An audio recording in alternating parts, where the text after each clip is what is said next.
ಆಸ್ಟ್ರೇಲಿಯಾದಲ್ಲಿ ಮೊಲಗಳು ಅಂದ್ರೆ ಜನರಿಗೆ ಒಂದು ದೊಡ್ಡ ತಲೆನೋವು. ನಿಮಗೆ ಗೊತ್ತಾ, ಆಸ್ಟ್ರೇಲಿಯಾದಲ್ಲಿ ಮನುಷ್ಯರಿಗಿಂತ 10 ಪಟ್ಟು ಹೆಚ್ಚು ಮೊಲಗಳಿವೆ.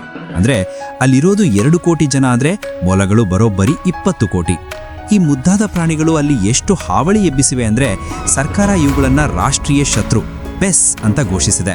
ಆದ್ರೆ ಕಥೆಯಲ್ಲಿರೋ ಅಸಲಿ ಟ್ವಿಸ್ಟ್ ಇಲ್ಲಿದೆ ನೋಡಿ. ಒಂದು ಕಡೆ ಆಸ್ಟ್ರೇಲಿಯಾ ಈ ಮೊಲಗಳಿಂದ ಪಾರಾಗಲು ಒದ್ದಾಡುತ್ತಿದ್ರೆ, ಚೀನಾ ಮಾತ್ರ ಕಳೆದ 30 ವರ್ಷಗಳಲ್ಲಿ 40 ಲಕ್ಷಕ್ಕೂ ಹೆಚ್ಚು ಮೊಲಗಳನ್ನು ಇಂಪೋರ್ಟ್ ಮಾಡಿಕೊಂಡಿದೆ. ಯಾಕೆ? ತಿನ್ನೋದಕ್ಕ? ಖಂಡಿತ ಅಲ್ಲ. ಬದಲಾಗಿ ಕುಬೂಚಿ ಅನ್ನೋ ಭಯಂಕರ ಮರುಭೂಮಿಯಲ್ಲಿ ಒಂದು ವಿಚಿತ್ರ ಪ್ರಯೋಗ ಮಾಡೋಕೆ. ಚೀನಾ ಈ ಮೊಲಗಳನ್ನು ಬಳಸಿ ಕುಬೂಚಿ ಮರುಭೂಮಿಯಲ್ಲಿ ಒಂದು ಮಿರಾಕಲ್ ಮಾಡಿದೆ. ಆ ರಿಸಲ್ಟ್ ನೋಡಿ ಇವತ್ತು ನಾಸಾ ವಿಜ್ಞಾನಿಗಳೇ ದಂಗಾಗಿದ್ದಾರೆ. ಸಾವಿನ ಸಮುದ್ರ ಎಂದೇ ಕರೆಸಿಕೊಳ್ತಿದ್ದ ಮರುಭೂಮಿ ಇವತ್ತು ಹಚ್ಚ ಹಸಿರಾಗಿದೆ. ಅಷ್ಟಕ್ಕೂ ಈ ಮೊಲಗಳು ಮಾಡಿದ ಆ ಮ್ಯಾಜಿಕ್ ಏನು? ಆಸ್ಟ್ರೇಲಿಯಾದ ಶತ್ರು ಚೀನಾಗೆ ಮಿತ್ರನಾಗಿದ್ದು ಹೇಗೆ? ಬನ್ನಿ ಇವತ್ತಿನ ರೋಚಕ ವಿಡಿಯೋದಲ್ಲಿ ಡೀಟೇಲ್ ಆಗಿ ನೋಡೋಣ. ಗೆಳೆಯರೆ, ಮೊದಲು ನಾವು ಚೀನಾದ ಕುಬೂಚಿ ಡೆಸರ್ಟ್ ಬಗ್ಗೆ ತಿಳಿಬೇಕು. ಇದನ್ನ ಸೀ ಆಫ್ ಡೆತ್ ಅಂತ ಕರೀತಾರೆ. ಯಾಕಂದ್ರೆ ಈ ಮರುಭೂಮಿ ಪ್ರತಿ ವರ್ಷ 5 ಲಕ್ಷ ಎಕರೆ, I am telling again, 5 lakh ಎಕರೆ ಫಲವತ್ತಾದ ಭೂಮಿಯನ್ನ ನುಂಗಿ ಹಾಕ್ತಾ ಇತ್ತು. ಇದನ್ನೇ ನಾವು ಡೆಸರ್ಟಿಫಿಕೇಶನ್ ಅಂತೀವಿ. 1950ರ ದಶಕದಲ್ಲಿ ಸರ್ಕಾರ ಗೋಡೆ ಕಟ್ಟಿ ಮರ ನೆಟ್ಟು ಮರಳನ್ನ ತಡೆಯೋಕೆ ಹರಸಾಹಸ ಪಟ್ಟಿತ್ತು. ಆದ್ರೆ ಪ್ರಕೃತಿಯ ಆರ್ಭಟದ ಮುಂದೆ ಮನುಷ್ಯ ಸೋತಿದ್ದ. ಎಲ್ಲರೂ ಭರವಸೆ ಕಳೆದುಕೊಂಡಾಗ ಆಗ ಎಂಟ್ರಿ ಕೊಟ್ಟವರು ವ್ಯಾಂಗ್ ವೆನ್ಬಿಯಾವ್ ಅನ್ನೋ ಒಬ್ಬ ಲೋಕಲ್ ಬಿಸ್ನೆಸ್ ಮ್ಯಾನ್. ವ್ಯಾಂಗ್ ಒಬ್ಬ ಸಾಧಾರಣ ಬಿಸ್ನೆಸ್ ಮ್ಯಾನ್. ಎಲ್ಲರೂ ಇವರನ್ನ ನೋಡಿ ನಗ್ತಾ ಇದ್ರು. ಯಾಕಂದ್ರೆ ಇವರು ಮರುಭೂಮಿಯಲ್ಲಿ ವಿಲೋ ಟ್ರೀಸ್ ಅಂದ್ರೆ ಬಿದಿರು ಜಾತಿಯ ಮರ ನೆಡೋಕೆ ಪ್ಲಾನ್ ಮಾಡಿದ್ರು. ತನ್ನ ಸ್ವಂತ ಹಣವನ್ನು ಈ ಮರುಭೂಮಿಯ ಮೇಲೆ ಹೂಡಿಕೆ ಮಾಡಿದಾಗ ಜನ ಅವನನ್ನ ನೋಡಿ ನಕ್ಕಿದ್ರು. ಆದರೆ ವ್ಯಾಂಗ್ ಹತ್ರ ಒಂದು ಮಾಸ್ಟರ್ ಪ್ಲಾನ್ ಇತ್ತು. ಅವನು ಮರಳಿನ ಮೇಲೆ ಚೌಕಾಕಾರದಲ್ಲಿ ಒಣಪೊದೆಗಳ ಬೇಲಿ ಹಾಕಿ ಅದರ ಮಧ್ಯದಲ್ಲಿ ವಿಲೋ ಮರಗಳನ್ನು ನೆಟ್ಟ. ಈ ವಿಲೋ ಮರಗಳು ಸಾಮಾನ್ಯವಲ್ಲ. ಇವುಗಳ ಬೇರುಗಳು ನೆಲದಡಿ 300 ಅಡಿ ಆಳಕ್ಕೆ ಹೋಗಿ ನೀರನ್ನ ಹುಡುಕ್ತವೆ. ಗಿಡಗಳಂತೂ ಬೆಳೆದವು. ಆದರೆ ಒಂದು ದೊಡ್ಡ ಸಮಸ್ಯೆ ಎದುರಾಯಿತು. ಮರದ ಕಾಂಡ ದಪ್ಪವಾಗಬೇಕಾದ್ರೆ ಕೆಳಗಿರುವ ಅನಗತ್ಯ ಟೊಂಗೆಗಳನ್ನು ಕತ್ತರಿಸಬೇಕಿತ್ತು. ಲಕ್ಷಾಂತರ ಮರಗಳನ್ನು ಕೈಯಿಂದ ಕತ್ತರಿಸೋಕೆ ಕೋಟಿ ಹಣ ಬೇಕು.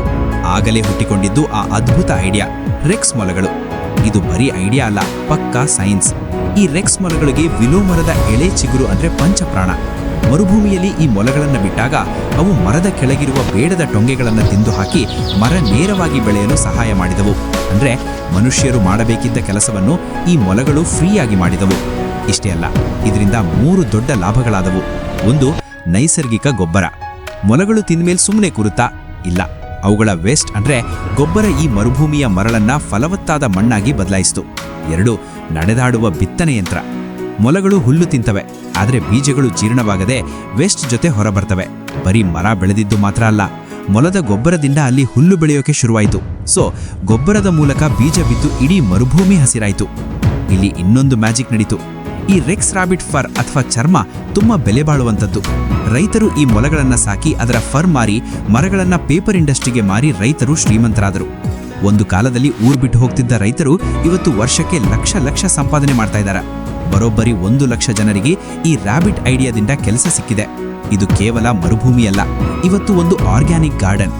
ಈಗ ನಿಮಗೆ ಡೌಟ್ ಬರ್ಬೋದು, ಮತ್ತೆ ಆಸ್ಟ್ರೇಲಿಯಾದಲ್ಲಿ ಯಾಕೆ ಈ ಮೊಲಗಳು ಪ್ರಾಬ್ಲಮ್ ಅಂತ? ಸಿಂಪಲ್.